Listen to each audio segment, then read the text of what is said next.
Welcome back, everybody. Derrick Soo, your East Oakland advocate. Well, Oakland has now absorbed another black eye. TikToker Keith Lee, who is a foodie, came to Oakland and he was not impressed. In fact, he only made 6 stops here in Oakland, and unfortunately, um, Mr. Lee, Mr. Keith Lee, uh, got sick and had to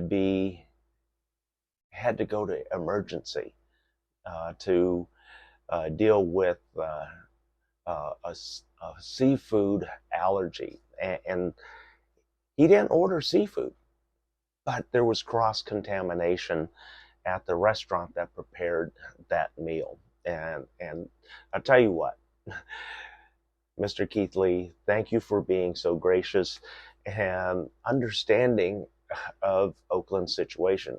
And he stated it perfectly. Oakland is in survival mode. And he truly has nailed that on the head. Because the quality of food here in Oakland has drastically dropped. A lot of restaurants have closed their doors and are no longer in business. Um, and so uh, Oakland's not a food destination right now. And he said Oakland is in survival mode. And the food that he did eat was really bad. That's all he said, was really bad, and that he wasn't going to embarrass any of the places that he stopped and ate at. And that is very gracious of him, because there was a very serious opportunity to really cut down Oakland and a lot of the restaurants. But fortunately, he's good-hearted and um, sees that there's problems in Oakland. And even Mr. Keith Lee did not feel safe in Oakland. That tells you something, that we need a very serious turnaround in Oakland's administration, meaning that we need to finish the recall of Mayor Sheng Tao and also begin the recall of several of the other city council members who have put Oakland in this situation. And I'm not talking about the recently elected district officials, but they do need to be held accountable, because they are not helping with the situation at all. And the only one who is looking out for Oakland is Noel Gallo, even though Noel and I, we don't see eye to eye on many things, but he is correct on this. And the city of Oakland needs to declare a state of emergency so that we can bring in state and federal resources to deal with this rampant crime. Now, again, this morning, over on 98th Avenue, that little um, uh, strip mall that has Wendy's and everything over there, they're getting hit left and right again, and businesses have pulled out of there, as have many businesses here throughout Oakland. In fact, we barely have a drugstore anymore, and CVS has been hanging in there here in East Oakland, whereas Walgreens, they bailed out over a year ago. They closed a year uh, ago in 2022, not last year, 2023. 2022, Walgreens closed for good here in East Oakland. So that leaves only CVS, or you have to travel to the likes of Walmart, which is no longer in Oakland, or to Target, which is not in Oakland. Um, And so you have to travel outside the area to get your prescription drugs, and that creates a very difficult situation for a lot of people, especially those with low income. And so a lot of issues come from Mayor Shang Tao, because remember, she was elected onto the city council in 2018, and her and Nikki Fornutado Bass formed an old girls club along with a, a few other members. But Rebecca Kaplan was one of those included in the old girls club, and they did a lot of harm here. And when Shang Tao was running for mayor, even Carl Chan, and who represents the Chinatown Chamber of Commerce, was not supportive of Mayor Shang Tao. In fact, they started in the last 30 days of the election to really badmouth her and say, we need to vote for somebody else. And so they were talking about Lauren Taylor. So even the incompetence was way back even before she was elected, and now her total incompetence is really coming to light. And just the other night, last night in fact, on KTVU at 10:30 at night, they had an interview, a sit-down interview with Mayor Shang Tao, talking about her personal life and her being homeless at one point, and she talked about it, and everybody's version of homelessness is unique and different. Some with much more violence involved, such as myself, and then there were those that were homeless, but they're kind of not homeless because they're sleeping in their car in a friend's driveway. So they do have bathroom. They have a way to kind of stay safe, but like Shang Tao said, she kept her kids in the car with her. They slept in the car with her. She had um, her son, I think, son or daughter, but she slept with a knife. Yeah, lady, that was the dumbest thing that you could have done. A knife is one of the worst weapons, but unfortunately, what are you going to do when you don't have experience at being homeless? And so her version of homeless is what I call homeless light. Uh, and then there was people that I've known that are the invisible homeless. The invisible homeless, they have a place to go to, but they're totally dependent upon a family member or a very close friend or relative. And so their housing situation is very precarious at best, because the rug can be pulled out from under them at any given time. My friend, um, uh,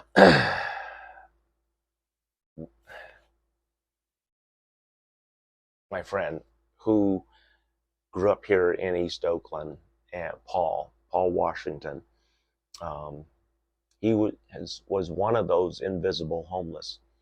His sister and brother-in-law housed him.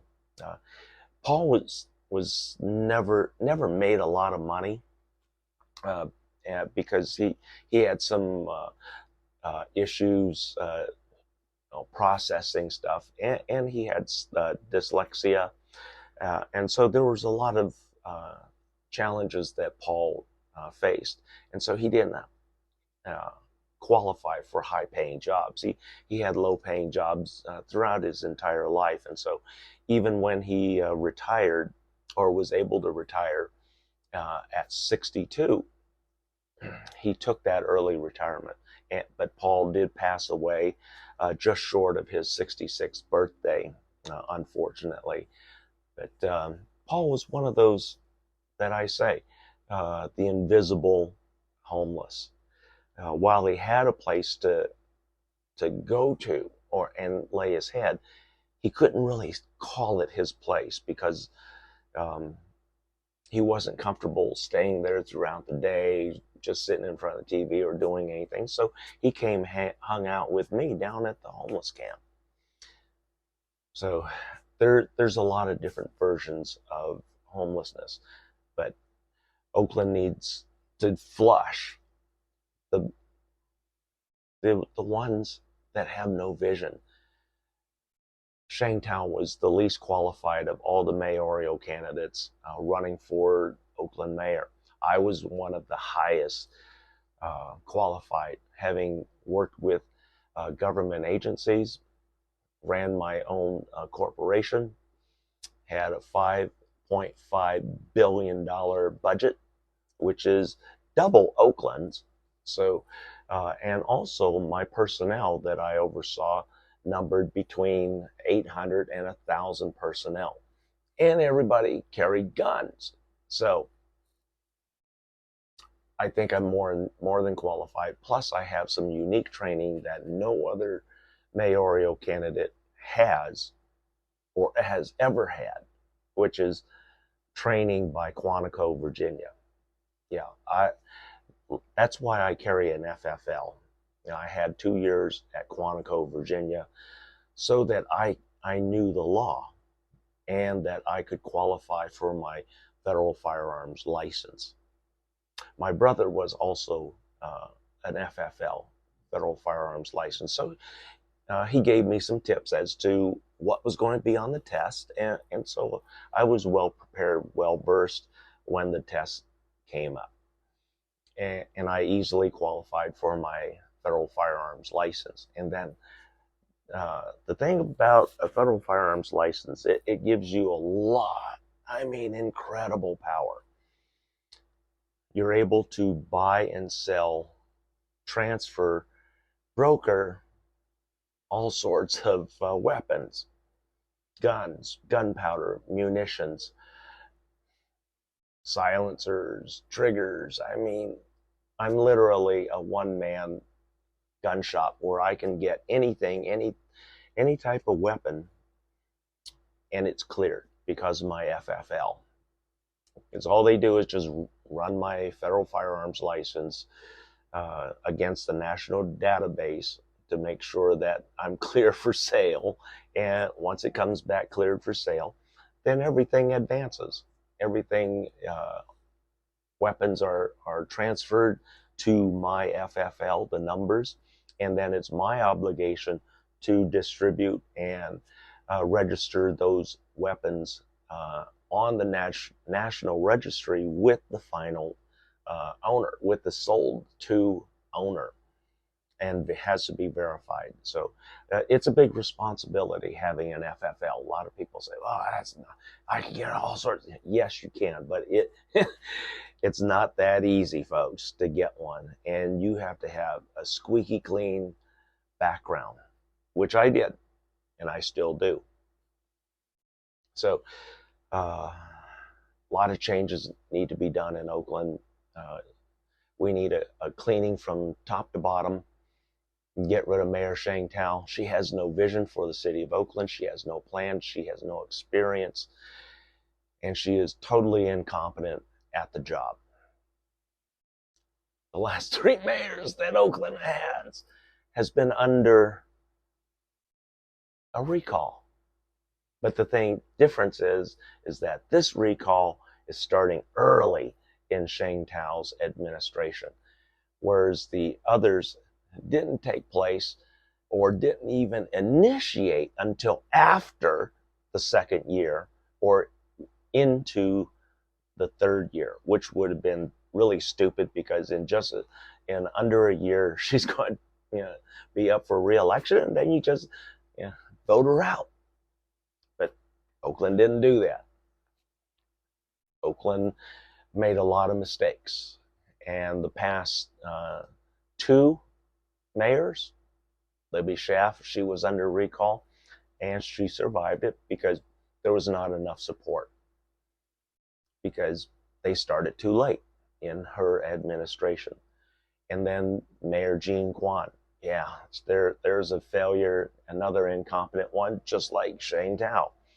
It has no idea what they're doing, can't make a decision to save their life, and it's it is what it is. And she survived the recall because, you know, the recall efforts started in the third year of her administration, which was a waste of time.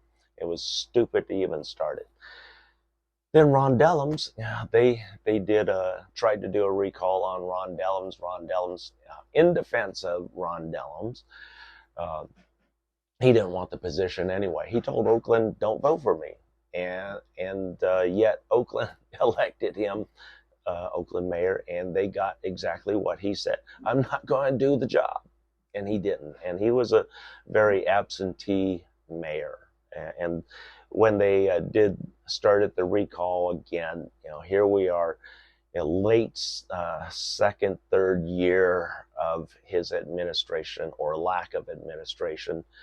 And then we had a stupid city council, literally running the city, and that's what ran it into the ground.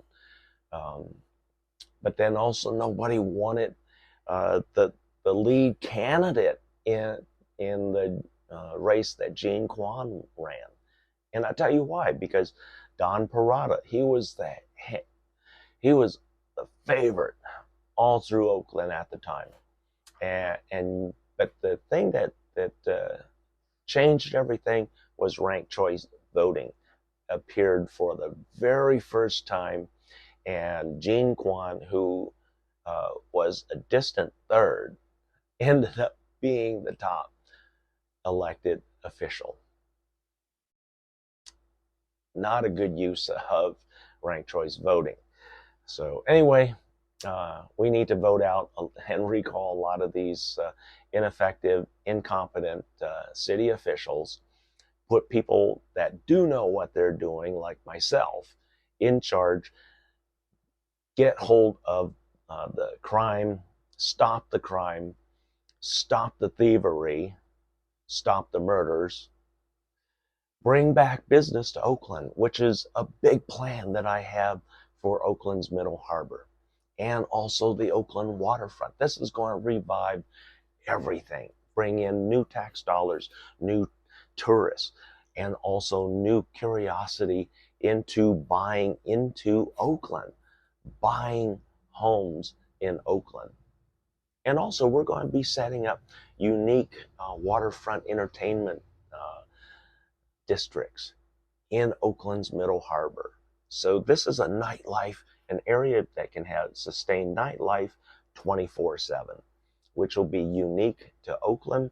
We won't have the problems that the Oakland Coliseum has, because we have to deal with John Fisher until further notice. And so here we've lost the Supercross. AMA Supercross has typically been at the Oakland Coliseum annually this time of the year, along with Monster Jam. And this year, it's ended up across the bay in San Francisco for the first time. So that's telling you that there's some very serious issues going on at the Oakland Coliseum. And until Oakland and John Fisher work things out, nothing good is going to come out of the Oakland Coliseum, and nothing's going to get developed. Thanks for joining me today. We'll be right back.